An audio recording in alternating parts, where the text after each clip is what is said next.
So in this video, you'll learn how to install Apple Music on your Samsung Galaxy Tab S10 or S10 Ultra. So if you want to use Apple Music, the first step when it comes to installing is to simply launch the Google Play Store.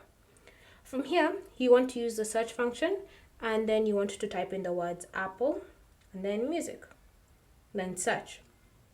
You should see it appearing in the list of the search results, so you want to tap on it and ensure that it's by Apple.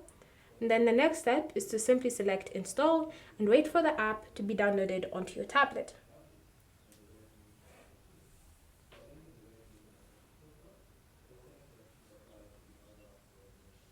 Once it's been installed, you can tap on open to launch it, or you can navigate back to the home screen or app store, look for the app icon from there and tap on it to launch it.